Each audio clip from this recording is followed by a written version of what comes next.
ሩታና አብርሽዬ ማለት ነው። በነገራችን ላይ ቤተሰቦች ትናንትና አልነገርኳችሁም እንጂ ጠርጥሬ ነበር። ሩታ ልጁን ነገ ይዛ ትመጣለች እያልኩ እያሰብኩ ነው። የእውነቴን ነው ምላችሁ ነበረና በነገራችን ላይ ብዙዎቻችሁ ሩታዬ ውበትሽ ሚስጥሩ ምንድን ነው ስላላችሁ ከላይ ብቻ ነው እናንተ ያነጣጠራችሁት። ከስር ደግሞ እናቴ ማዘር ደህና አድርገው ነው ሩታዬን ያራሷት። የእውነት ሩታዬ ዳሌዋ ራሱ ጨምራል። አይታችሁ ከሆነ እኔ ከላይ ብቻ አይደለም ከስርም ጭምር ነው ያነጣጠርኩትና እናቴ የስሩ ራሱ ሰፋ ብሏል የሌለ ማለት ነው። እና የሩታ ሚስጥሯ እንግዲህ ያው እናቷ ናቸው። ሌላ ሚስጥር የለውም። እንዲህ ምር ብላ ፍክት ብላ እንድትወጣ ያደረጓት እነዛ ወርቅ የመሰሩ እናቷ ናቸው ብዬ ነው የማስበው። ሚስጥሩ ይሄ ነው ቤተሰቦች። በእናት እጅ የታረሰ ሰው ወርቅ መስኖ ነው የሚወጣውና የሩታ ሚስጥር እንግዲህ እሱ ይመስለኛል ውበት በውበት ድፍት ያረገባት።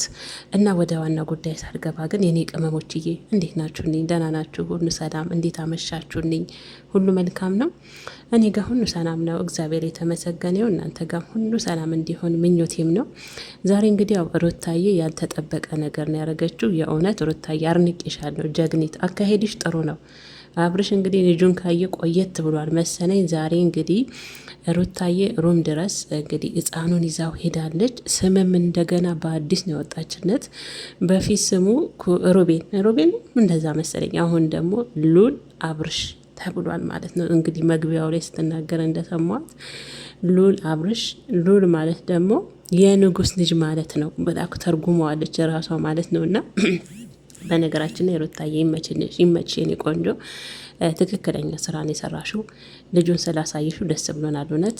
በዚህ አጋጣሚ አብርሽ ደግሞ ዝም ብለህ እድሉን ተጠቀምበት። ሩታዬ በዚህ በ3 ቀን ምን አስበሽ ነው? የእውነት ሰላም ፈልገሽ ነው? በነገራችን ላይ የእውነት ከልብ የምትወስን ከሆነ ከህይወቴ አላስፈላጊ ያልሻቸውን ሰዎች ዛሬም ቢሆን ከህይወቴ ያስወጣቸዋለሁ እነ ሄርሜላን ጭምር ስትል ስትጠይቅክ ሰምቻለሁ።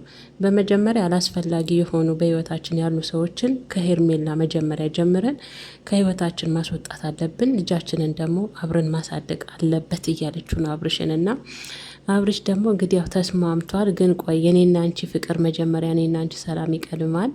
የኔና አንቺ ሰላምን ልየውና ለእኔ ጊዜ ስጭኝና ያለውን ነገር ወስናለሁ እያለ ነው። ውሳኔ ጥሩ ነው አብርሽዬ፣ እድሉን ተጠቀምበት። በቃ ልጃችን ከአባቱ ጋር ነው ማደግ ያለበት። ከእናቱ ጋር ፍቅር እያገኘ ከአባቱ ጋር ፍቅር እያገኘ ብላ ተለውጣ ውስጧን ቀይራ ሩታዬ ከመጣች እጅን ዘርግተ ተቀበላት። ሞኝ አትሆን።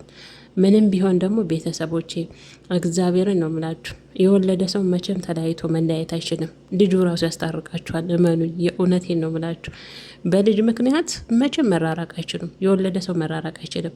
እኔ ሩታና አብርሽ ላይ ያየሁት ይሄንን ነው። እና ልጁን ሲያጫውትም አብርሽ ደስ ብሎኛል። ያው ካየው የቆየ ይመስለኛል። ስሙም ተቀይሯል። ሉል አብርሽ ሆኗል። አብርሽ ደግሞ እስከ ሀያት ቅድመ አያት ቅምቀማ አያቱ ነው ሲጠራ የሰማሁትና ግን ደስ ይላል እውነት። በነገራችን ላይ ፍቅርን የመሰለ ነገር የለም ለካ። ከልጃቸው ጋር ሲጫወቱ ፈገግ ሲሉ ሳይ የእውነት አንድ ላይ ሆነው ልጃቸውን ቢያሳድጉ ብዬ ተመኘው። የእውነቴን ነው ብላችሁና ሩታዬን ቆንጆ ልጅሽን እግዚአብሔር በጥበብና በመጎሱ ያሳድግልሽ፣ ለትልቅ ደረጃ ያብቃልሽ። እንዳልሹም ደግሞ የእውነት ከልብሽ እንዳልሹም የእውነት ከልብሽ ልጃችንን አብረን እናሳድግ። በቃ ራሴን አርሜ ተመልሻለሁ። በንዴት የሰራው ስራ ሁሉ ያ ሁሉ ተናድጄ ነበር የሰራሁት። አሁን ግን ተስተካክዬ ወደ ራሴ ተመልሼ ጠላቶችንም መበቀል ስለምፈልግ ወደ ትዳር ይመለሳለሁ ብላለች። እዚህ ጋር ግን ሩታዬ ጠላቶችሽን ለመበቀል ብቻ ብለሽ ወደ ትዳርሽ መመለስ የለብሽ። መመለስ ካለብሽ ለልጅሽ ብለሽ በቃ ልጄ አባቱንም የእናቱንም ፍቅር እያየ ትዳሬን አስተካክላለሁ፣ ባሌንም በደንብ አድርጌ አስተካክላለሁ ብለሽ ውስጥሽን አሳምነሽ ነው መመለስ ያለብሽ እንጂ ጠላቶችሽን ለመበቀል ብለሽ መመለስ የለብሽም የኔ ውድ። ይሄንን ውስጥሽን በደንብ አሳምኚው የእውነት ከልብሽ ከሆነ ማለት ነው። እና ሩታዬ ዛሬ እንግዲህ ሩም ድረስ የአብርሽን ልጅ ይዛ መታለች። ልጁም አድጓን። እናንተ ለእኛ የቆየ ቪዲዮ ነው እንደሚለቁንን። የእውነቴን ነው የምላችሁ ቤተሰቡ። ህፃኑ አድጓን እኮ የእኔ ጌታ። እንዴት እንደምትሆን ደግሞ የሆነ ነገር ትንም ሲለው እኔን ልጄን። አይ እናትነት እኮ ከባድ ሚስጥር ነው። እግዚአብሔርን ነው የምላችሁ ቤተሰቦች። እንዴት እንደምትንሰፈሰፍ አባቱ እንኳን ሲይዘው እንዴት እንደምትሆን ብታዩ። እና እናትነት ከባድ ነው። እግዚአብሔርን ነው የምላችሁና ሩታዬ እኔ ከነሱ በላይ ውበቷ ሚስጥር ከላይ ብቻ ሳይሆን ከታችም ብዙ የተጨመረ። በነገራችን ላይ ሩታ ታርሳ አልወፈረችም እንላለን እንጂ ለውጥም አምጥታለች። የማዘር እጅማ ከታች ለውጥ አምጥቷል እንዴ! ሩታዬ ዳሌዋ ሁሉ እኮ ጨምሯል። አይታችኋታል? በማዘር እጅ። ለዛ ነው ለውጡ ማዘር እጅ ነው፣ ሌላ አይደለም ቤተሰቦች።